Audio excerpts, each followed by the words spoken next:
আমি আজকে একটা বিশেষ দিন,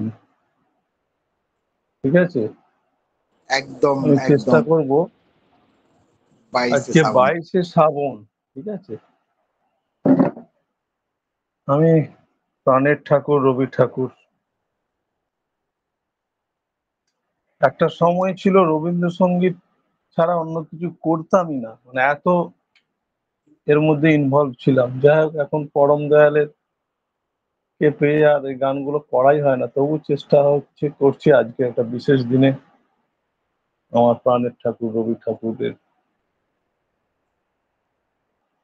মানে চলে যাওয়ার দিন, চলে যাওয়া বলতে পারবো, বলছি না, উনি সবসময় আমাদের স্মরণে মননে সব সময় আছেন। কারো কোনো মন খারাপ হলে সে যদি গীতবিতানটা খুলে একটা গান পড়ে, মন ঠিক হয়ে যায়। যাই হোক, আমি চেষ্টা করছি। শোনা যাচ্ছে দাদা? জয়গুরু। একদম খুব সুন্দর সাউন্ড।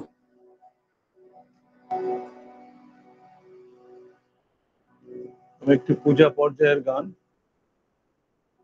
উপপর্যায় হচ্ছে বন্ধু।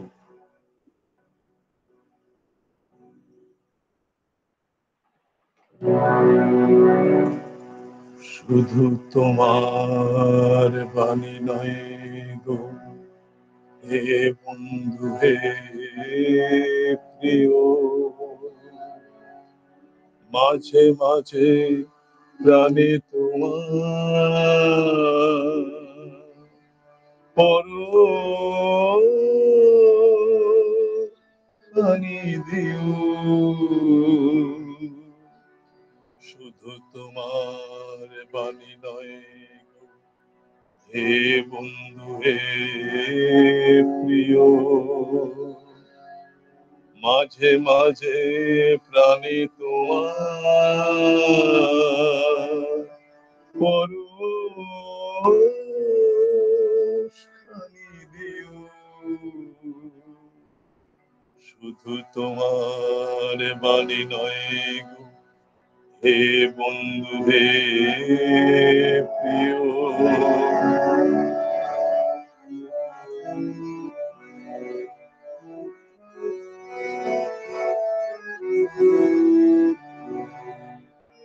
সারা পথের ক্লান্তি আমার,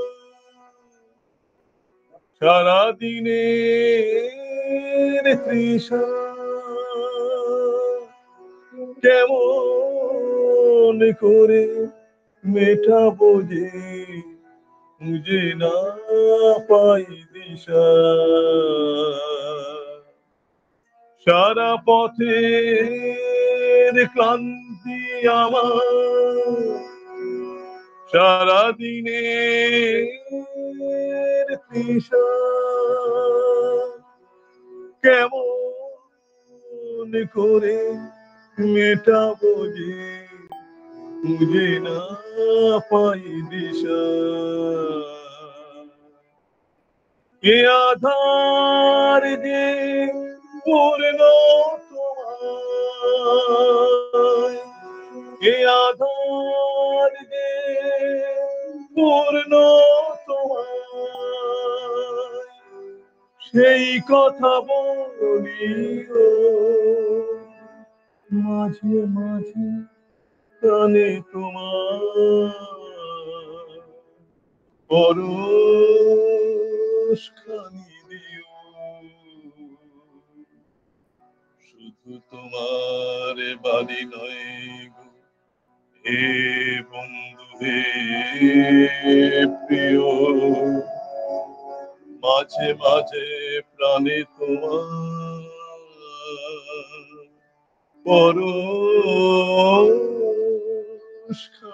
দিও।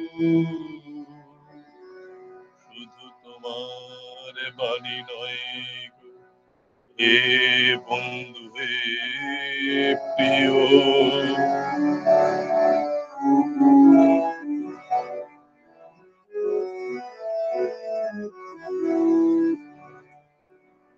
হৃদয় আমার চায় যে দিতে, কেবল নিতে নয়, বয়ে বয়ে বেড়ায় সে তার যা কিছু সঞ্চয়। হৃদয় আমার চাই যে দিতে কেবল নিতে নয়। বয়ে বয়ে বেড়ায় সে তার যা কিছু সঞ্চয়। হৃদয় আমার চাই যে দিতে কেবল নিতে নয়। বয়ে বয়ে বেড়ায় সে তার যা কিছু সঞ্চয়। হাতখানিও বাড়িয়ে আনো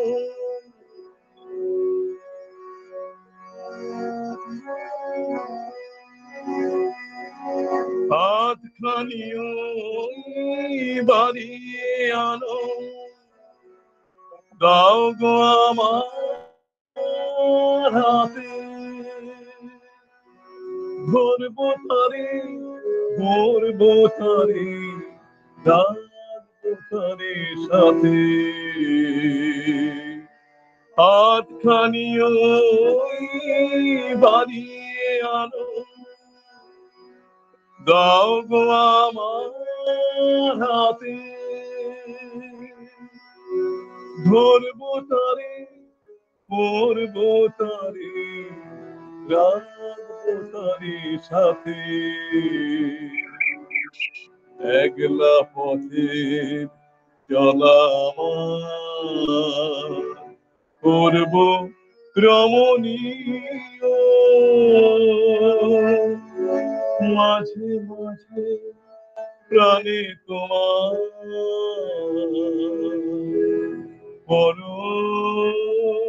পরশখানি দিও শুধু তোমার বাণী নয় হে বন্ধু হে প্রিয় মাঝে মাঝে প্রাণে তোমার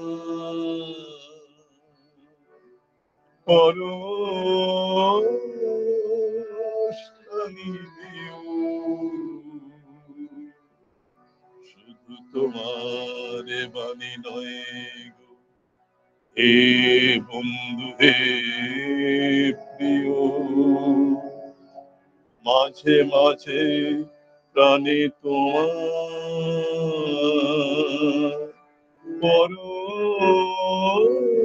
পরশখানি দিও শুধু তোমার বাণী নয় গো হে বন্ধু হে প্রিয়। জয় গুরু জয় গুরু জয় গুরু। জয় গুরু জয় গুরু। অসাধারণ অসাধারণ। এমনিতেই দাদা খুব সুন্দর সঙ্গীত করেন, আর তার সঙ্গে সেই কি বলবো সেই ছোট্টবেলা থেকে গুরু ধরে শিক্ষা একটা তার আলোর আকাশ তো একটু বাড়তি থাকবেই। মানে কি বলবো, যখন আপনি সঙ্গীত করেন সেই সময়ের অনেক আগে থেকে আমরা যেন একটু রেডি হয়ে থাকি যে আমাদের চুপ করে বসে শোনার জায়গা একটা আছে, এখান থেকে অনেকটা অনেকটা সাহস শক্তি পাই আমরা যে সত্যিই তো আমরা শুনলেও সেটা অনেকটা কাজ দেবে। আর আমরা সেই জন্যই এতটা সবাই দিনের পর দিন পেরে উঠছি। এই এই এই ভালোবাসাটা আমাদের একটা বাড়তি পাওয়া। জয়গুরু জয়গুরু। খুব ভালো থাকবেন সপরিবারে। প্রার্থনা দয়ালের চরণে সবসময় করি। জয়গুরু দাদা জয়গুরু। অত্যন্ত জয় গুরু উচ্চকোটির অত্যন্ত উচ্চকোটির সঙ্গীত করেন দাদা, সত্যিকারের খুব হালকা ধরনের সঙ্গীত করেন না দাদা, উচ্চকোটির সঙ্গীত। আর ওনার সুর লয় এত সুন্দর, আমি সত্যিকারের মনমুগ্ধকর হয়ে শুনতেছিলাম। দাদার শ্রদ্ধাভাজন চঞ্চল সৌরা দাদার সত্যি আমি প্রভাবিত হচ্ছি যে না আপনি এত উচ্চকোটির সঙ্গীত করেন, আপনার সঙ্গীতের ভিতর লয় আছে, তাল আছে, এত সুন্দর। আপনার কি বলবো, আপনার শান্তি স্বস্তি ইষ্টচ্ছল মঙ্গল কামনা করি দয়ালের আতুর চরণে। আপনি সত্যিকারে ভালো থাকবেন, খুব সুন্দর থাকবেন দাদা। আমি মাঝে একটু কথা বললাম, শ্রদ্ধাভাজন রামকৃষ্ণ দাদা মনে কিছু করবেন না, না বলে পারলাম না দাদার। জয় গুরু। জয় গুরু, একদম ঠিক মুখের কথাগুলো কাড়িয়ে নিয়ে সেই যেমনটি বলার মানে দরকার ছিল সেই জায়গাটা পূরণ করলেন দাদা। জয় গুরু, জয় গুরু। আমি তো ওই জন্যই বলছিলাম যে আমরা এই তিনটে সঙ্গীতের পর কেউ যদি কিছু বলার থাকে বলবো, সেটাও পরম পিতার একটা বিশেষ পাওনা, একদম যেমনটি দরকার, যতটুকু দরকার একদম সবটুকু। জয় গুরু। আমরা অবশ্যই 10টা 40 জয় গুরু, জয় গুরু, জয় গুরু। সত্য নির্মল দাস, সত্য রামকৃষ্ণ দাস, সবাইকে জয় গুরু।